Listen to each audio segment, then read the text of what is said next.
Welcome to the World According to Christy podcast. This show will motivate you, inspire you, and give you tools to activate your goals and dreams, whether those dreams are entrepreneurial, corporate, or personal.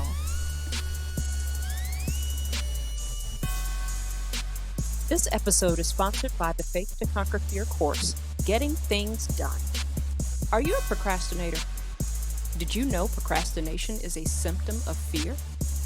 If you want to become more aware of your procrastination habits, learn to stop them in their tracks, and replace them with healthier, more productive habits, visit www.empoweredspeaker.com/faith to conquer fear courses to learn more about this powerful self-study program. Hello, this is Christy Demetrakis.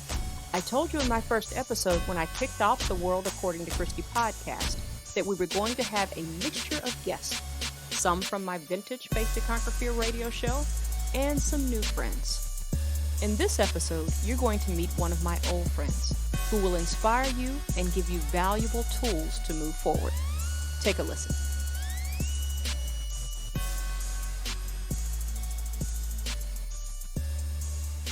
Hello, everyone, and welcome to the Faith to Conquer Fear radio show hosted by me, Christy Demetrakis, the Empowered Speaker.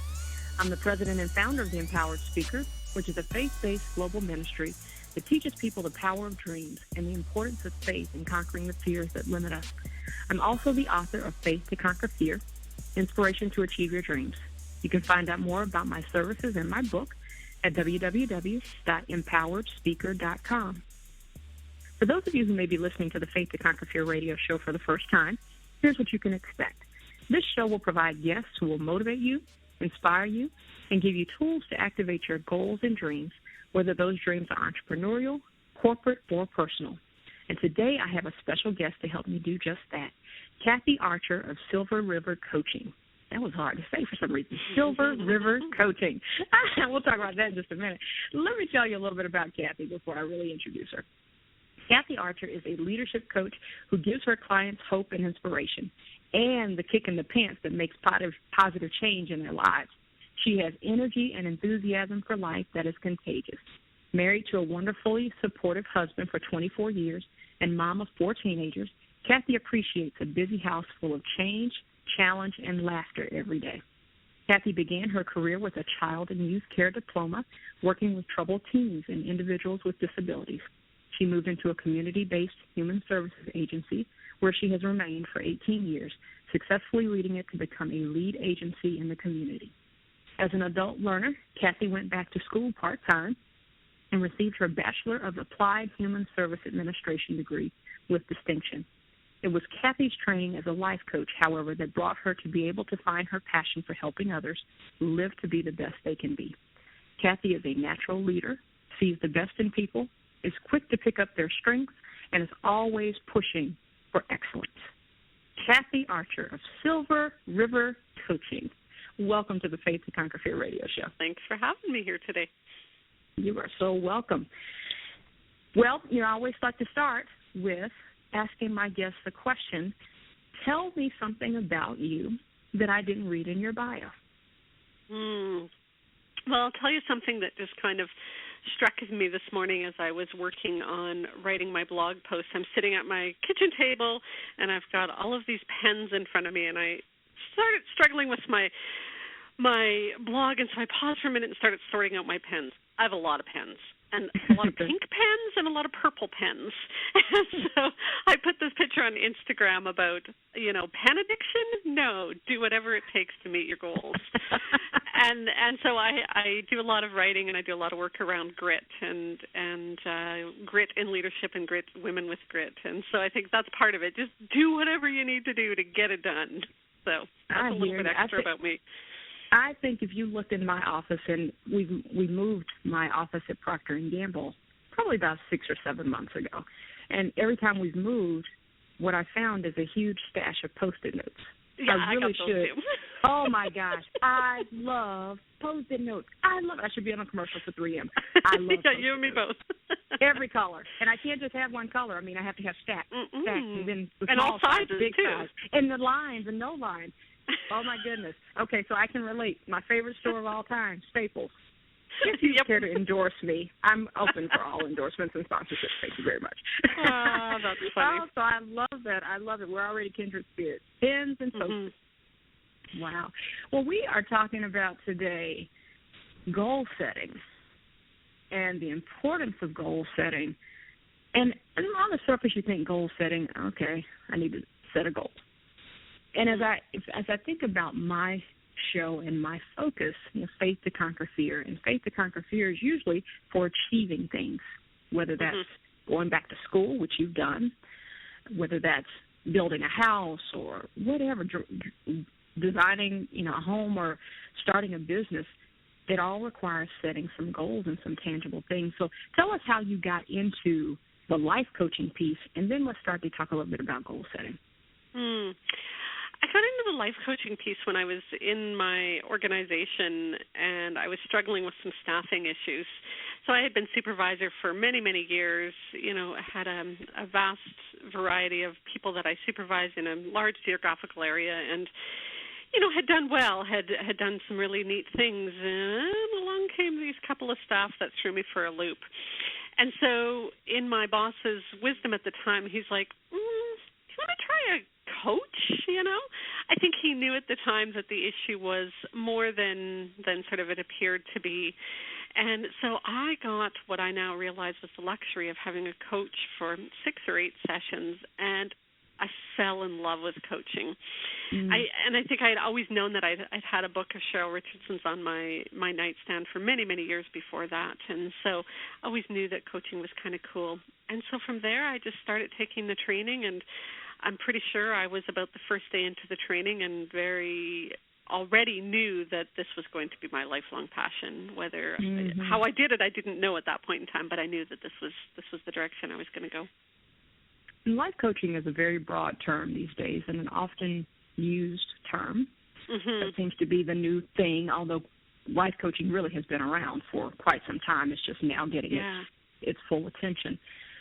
What would you say is your area of specialty? I brand myself as a leadership development coach for women in leadership roles. I think that my sort of goal in life is to have women be able to be excited to go to work every day, be fulfilled by the work they do, and still come home at the end of the day still able to fully engage in their own lives. And so I do a lot of work around some of that work-life balance stuff, but also finding fulfillment in the work we do. So women leaders definitely is my area of expertise. What do you find as you've worked with women is the biggest challenge? You mentioned something that's certainly something that's important for women, but then you talk working women, you just add a whole other, or not working women, but working mothers, you just add a whole other layer of complexity on. What would women say is their biggest challenge of managing that day job and then coming home and having the energy to do all the other things, which is job number 2 and job number 3 and potentially job number 4? You're an entrepreneur. I think one of the biggest challenges, and I don't know that women would articulate this, but I think one of the biggest challenges they face is this isolation. They really feel like they're doing it all alone. They really feel like nobody else gets them. And yet, they know that everybody else is in the same situation. But here's one of the biggest challenges that I see. We wear busyness like a badge of honor. When somebody says to you, how are you doing? It's like, oh, I'm so busy. I'm on this committee and I'm doing this and I'm running here and I got it, right? And so there's this expectation that we do that we have our kids in 6 activities, that we, do all of this other extra stuff and do our job and keep our house beautifully clean and everything else. And we kind of feel like somehow everybody else is better able to do it than us. And so there's this isolation, this aloneness, this sort of feeling like I don't know how to do it all, and I don't know who to talk to about that or who to admit to, that sort of shame feeling around that. I would agree with that completely. The isolation piece is big, and a lot of that is, I think, if you work in corporate America, or I always say corporate America because that's where I've been all of my career. But there is this kind of dual expectation that men can come to work, and if they make it to the baseball game, that's great. And I'm speaking in full generalities. Totally. Okay, full Yep. generalities. But there is not that same level, and I've been in corporate America, so I know it. There's not that same level of expectation that you're able to do it all. I feel like there is that pressure on the woman that, okay, so if you've chosen to work, if you want to go back to the dark ages, if you've chosen to work, then the expectation is that you can do this. And, oh, by the way, you're a mother, and technically mothering should come first, so you should be excellent at that. And, oh, by the way, your children should look like they're perfect and walking out of a model every day. As should you, by the way. And as should you. Oh, by the way, make sure you get your hair done and don't forget to do. And all those things. There is indeed that pressure.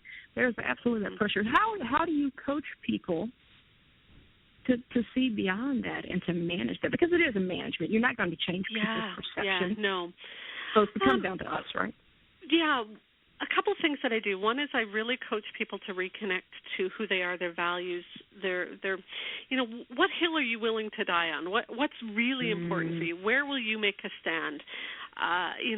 What's the real level of cleanliness you got to get through, and what's the real piece around honesty and family connection that's important to you? And I think we miss that sometimes. I look back at the number of times that, and this isn't from a place of judgment anymore. It used to be, but the number of times that I neglected my family. Because of what I was doing at work. And I know now, being more connected to who I am and what's important to me, that I would choose differently now. I don't sort of want to take away that experience and say I should have done it differently back then. What happened, but I know now that I'm clearer on what's important to me, what's my values, that I would choose differently. The other thing that I do a lot of work around is productivity and time management and that kind of thing. And again, I talk more about priority management than time management. One of the things that drives me nuts is you have a meeting, a staff meeting, and somebody's sitting after the staff meeting for an hour typing up minutes. Really? Is that important? You could probably take down the 3 things during the meeting and save that person an hour. Yet we do all of these crazy things that are busy work. And so I work with women around finding their rhythm. I talk a lot about, the sort of rhythm of ups and downs, and so you need to have pauses in your day as well as there's crazy busy times. And so we work to sort of develop their rhythm and what works for them around their priorities and their values. And I think that's an important piece. I love how you phrased it, priority management, because what that says is there's fluctuation in the priorities. Priorities change. And I know I personally get caught up in, because sometimes going to that football game cannot be the priority. Sometimes I do have to get this thing done for work in the morning. Absolutely. It has to be done. And I don't have the 3 hours to sit at a game thinking about where I should be getting this done. And I think that's a very freeing thought for people to understand and embrace the fact that your priorities do indeed change. Family is not always number one. Work is not always number one. And I think I think the other thing to go with that is if you don't decide what your priorities are, someone else will. That is it. That is so true. Yeah. We have a hard time saying no as women. Oh, totally. And I know we're just talking about women just because we are women. And I'm sure some men have a problem with this too, but especially as women, we have a problem saying no. And I think it stems back to what you said earlier, which is we think we have to be able to do it all. And saying no indicates either, in our minds, that means you don't think, I can't do it. I'm not capable of doing it. When really, maybe I just don't want to. Well, and the other thing to add to that, I don't know about you, but when I left, management and working in an organization and moved into entrepreneurship, I thought, oh, great, I don't have to report to anybody, I don't have to do anything, it's my own life, it's going to be lovely, it's going to be wonderful. But I carried with me the same expectations for perfection, the same desire to do a good job. I still want to do it all. And so we can blame other people. I can say it's my boss's fault and it's the to-do list that the work gives me and all of this other kind of stuff. But the truth is, it comes from our own expectations of doing it all and being perfect. And it's a lot of times it's self-imposed. Totally. To your point, self-imposed. We are our own worst enemy. I say that so often. We are absolutely our own worst enemy. We're harder on ourselves than most people will ever be. And if they were, they won't tell us. Yeah. They won't tell you. It's true. Oh, my goodness. We talked a little bit about reconnecting to your values, priority management, time management. As people have aspirations to do more, and we hope that everybody has some type of aspiration, some type of goal that they're working towards every day, because otherwise life becomes a little bit meaningless and mundane, in my opinion. But you do some coaching on goal setting. So let's talk about goal setting for a bit. And first of all, let's just quantify or define really what goal setting is, and then let's talk through some steps of how people can think about it. Sure. Goal setting to me is, it can be broad, it can be narrow. So it can be anything from I want to start a new business, I want to lose some weight. It can be around, going back to school, but it can also be smaller things like I want to add some me time to my day. I want to add, time to journal or meditate or read or exercise or whatever to my day. Or lots of times what I find is it's what we sort of feel like is unmeasurable. I want to have a better relationship with my partner, right? I want to spend more quality time with my kids. And so it can, goal setting is, it's identifying something that I don't have or am not currently doing that I want to achieve or want to do. Okay. And just describe some instances of where you've personally set goals, and how has that been successful for you? And then we'll get a little bit deeper. Yeah. I think, of course, the biggest one for me is, about 4 years ago, I left my position. I'd worked for an organization for 19 years. I was certainly set for life. And I, left that position to start my own business. And, so the success, deciding that I'm going to do it, doing it in stages, working towards where I am now, that's certainly one of the things that I can say has been really big for me in terms of goal setting. But I can, go back farther from that. And, when I think about, I moved out of home when I was 17, and I certainly set a goal to finish getting my high school diploma. And from there, it was my college degree. Then I went back to school as a full-time supervisor, parent of 4 children, and went back to school to get my degree. Now, that took me 8 years, but it was step by step by step. 15 years ago, I quit smoking. Almost about 10 years ago, I lost about 40 pounds. I can think of goals around, I've been married for now just about 26 years. That's a big one. That's been an active goal. That's not something that just happened by accident. No, that's something I write about in goals, constantly. So those are some of the things that I've achieved. People want to set a goal because a lot of times we think, oh, I'd love to lose weight. Oh, usually the phrase, I need to lose weight. I need to lose some weight. Yep. And we all say it, but nobody. We do. What do we do, though? Because it's not just going to fall off just because we keep talking about it. At some point, nope. Wouldn't that be nice? Ooh, wouldn't that be good? But wave my magic wand. Wave that magic wand. I think I should create that. Instant zabillionaire. Yeah, no so kidding. People who want to set their goals, they identify something they have or don't have and want to achieve. What else do they need to do? First, you have to get that thing in your mind. First they need to write it down. You are much more successful when you write it down. But when you write it down positively and as if you've already achieved it. So write it down about what you want to achieve rather than what you want to stop doing. So rather than I want to stop smoking, it's I want to exercise and use mindfulness to deal with stressful thoughts, right?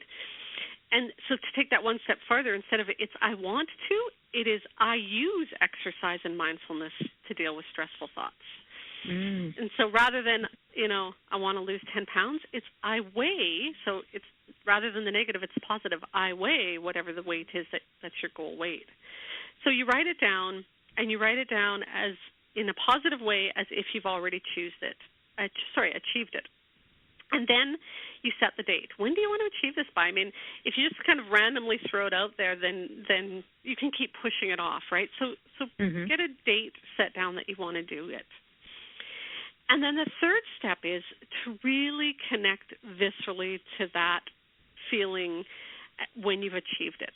And this is actually one of the real key parts that we miss sometimes is we write these goals down and, we'll do all the things about look at it and follow, the steps, but connecting viscerally to the achieved goal is key. So here's what I mean.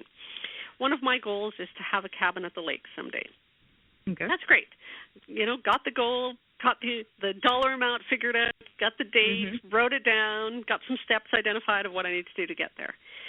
But attaching to it viscerally, so when I review this goal, I can close my eyes and I can feel myself sitting on the deck at my cabin. I can feel that warm breeze brushing across my cheek. I can hear the birds chirping. I can smell the pine trees and the campfires. I can hear my dog snoring at my feet, right? The sun is just rising. I get it. I feel that. When I connect to that, there's an emotional charge in me. Sometimes it'll even bring tears to my eyes if I can really connect to it strongly. And that's one of the pieces that we miss often is this visceral, emotional connection to achieving that goal. If you want to run a marathon, what's the feeling when you get to the finish line, right? Not the hours and hours of training that are grueling and painful, but what's that feeling when you cross the finish line? When you, like you said earlier, build a new house, when you open the door for the first time and walk into your new home, what's that going to feel like? And I think that's one of the steps that people miss often. So Would then you say that's the same? Oh, go ahead. So go ahead. Would you say that's the same as kind of getting that visual image in your mind, or is this the step before that? It's visual. It's all of your senses. So it's not only what you see. It's pulling in all of the senses and emotions, right?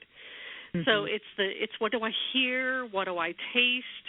And what's the emotion? I'm elated. I'm mellow. I'm proud, right? What's the emotion? And feeling that emotion, not just thinking that emotion, but feeling that emotion within you. I think what you're describing, as I've had conversations with people who are very passionate about something, you can feel it. You can see it in them, and you can feel it. It oozes out of them. It just oozes out of their pores. And I think what you're saying is very much the same. I get that way when I talk about the work I do and the conference coming up and all those types of things, is that it's contagious. People see it, and they can't miss it. And you feel it with every emotion. You're exactly right. I love that. Yeah. Then the next step I'm going to credit to both Michael Hyatt and Simon Sinek. If anybody's really serious about goal setting, Michael Hyatt does a wonderful Best Year Everything in the beginning of every year, and you join a group of people to set your goals and to help hold you accountable to setting your goals. But this fourth step is about connecting to why is this important? Like, what difference does it make if you achieve this goal? So when I think about my income goals that I have for my business, it's certainly about making money. Absolutely, it's about making money. But it's also that if I'm making money in my business, I know that my message is getting out there to women leaders. And that's the why part. And when I make more money in my business, what that allows me to do is invest more in my business and affect even more women positively. So if I'm going to change the world, which is, kind of what I want to do, right. I got to make some money to have that inspiration in those women, right? So that's part of my why. If I think about why did I lose weight and become more fit many years ago, my why is because I want to be able to get down on the floor and play with my granddaughter. That's part of the why. I also want to wear the nice little black dress too. Right? Exactly. So it's not just about, well, it makes me healthy. Yeah, sure it does. But, it's more than that. Exactly. Yeah. It's about that feeling. I love it. I love it. Yeah. Do you find it's easy for people to set goals? I think it's really easy for people to set goals. It's much harder for them to follow through. It's easy to set them. What's not the easy part is to be clear on them. You know, there's this whole thing around law of attraction stuff. It's great to say, here's one that I kind of chuckle with. The work in my business has kind of slowed down in the last few weeks, and I'm like, whoa, wait a minute, what's going on here?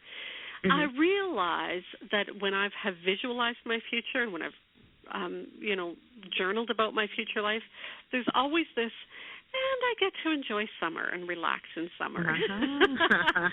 I somehow have created that for myself, right? Mm-hmm. So I think it's really being clear. That's the part that people struggle with. You know, I want a new car. What kind of car? You know, what's the purpose in having the car? You know, it's all of the stuff around it that is much harder to do, and the plan about how you're going to get there, because as we alluded to earlier, we don't simply have magic wands. There is some hard work to doing the goal achievement as well. Mhm. And I guess it kind of starts with the mind and willpower and. Totally. It really comes down to willpower. You're right. We can do all the exercises in the world. I've sat in courses and conferences, and you write down all of these things, and you get back to your office on Monday, and you go, okay, back to work. Yeah, and never do anything against it. How do you encourage people to stay on track? Well, you know, I think I said at the beginning of the call, this whole thing around grit, I think, is really important. And grit is the determination to stick for something that you're really passionate about long term. And so I think about people who are gritty, some of our Olympians, some of our, the technological giants of the world who have got us cell phones in our hands and stuff like that. Mm-hmm. It takes a lot of determination. It takes a lot of perseverance. It takes a lot of persistence. And it takes a lot of willpower as well, as you said. And so often, you know, it's about making sure that people have the supports around them to keep going when the going gets tough. You have to review your goals often. I recommend, you know, daily but minimally weekly. Mm-hmm. Have accountability partners that you're working with. Talk to your family, your friends. Have a coach. Join a mastermind group. Whatever it takes so that you are able to have other people to support you in those goals. You have to know what you're going to do. When you were talking about willpower earlier, Kelly McGonigal does a really great TED Talk on willpower, and she says it's made up of I will, I won't, and I want. So this is what I will do, this is what I won't do, and this is what I want. And the will part is where we sort of, you know, you asked me earlier about is it easy to set goals? Yeah, it's easy to set goals. I'm going to quit smoking, right? Mm-hmm. But what am I not going to do? Well, I'm not going to. What's the urge, or what's the thing that hits you? Why do you smoke, right? Well, mm-hmm. I'm not going to light a smoke when I go out for coffee with my friends, because coffee's the trigger for cigarettes, mm-hmm. right? Mm-hmm. Mm-hmm. Or, you know, maybe I will eat healthy, but I won't go grab the chips when I feel stressed. And it goes back to then the I want part. Why? Why bother? What's the point in meeting this goal? Well, I want to be able to be fitting into that little black dress, right? I want to be able to breathe going up and down the stairs, whatever it is. But it's the I will, I won't, I want. And we have to work really hard for that. Wow. Well, as I knew, and as it always is the case, we are out of time. Mm-hmm. You have provided some fantastic information and 4 very clear steps, actually 5 very clear steps on setting goals, and some encouragement for how people can keep up with it. I love reviewing weekly and having accountability partners just to start, because you do need that. Anything that is worth achieving is going to be hard work. If it were easy, it wouldn't be a goal. You wouldn't need to write it down. You That's just right. do it. That's right. I want to give you an opportunity, Kathy, to say any last things that you'd like to the listeners. I think, you know, one of the things that I just want to remind people of is we live life between our ears. What we think is what we experience. It's those voices in our head that gets us into trouble. And so learning to manage that is the piece that's key. Writing the goal, you know, looking at it every day, having somebody that's going to remind you of the goal is actually the easy part. it's those voices that say, you'll never do this. You're not going to make it happen. Who do you think you are? It's those voices that you have to learn to control and manage. And so that's the piece that takes a ton of work. And, find lots of supports out there to help you change what you're thinking to be more positive and more affirming. How do people contact you? You can find me at silverrivercoaching.com. And on there you'll find all my Facebook and Google Plus and LinkedIn and all those kind of links. But silverrivercoaching.com.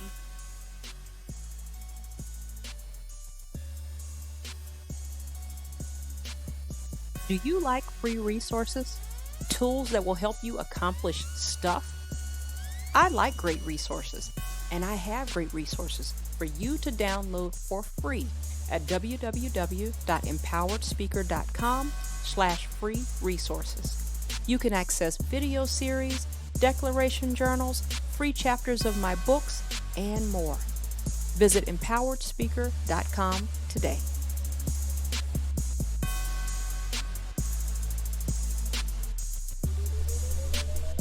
Thank you for listening to the World According to Christy podcast. Remember to subscribe to ensure you receive updates on upcoming shows and check out free resources to help you achieve your dreams at empoweredspeaker.com.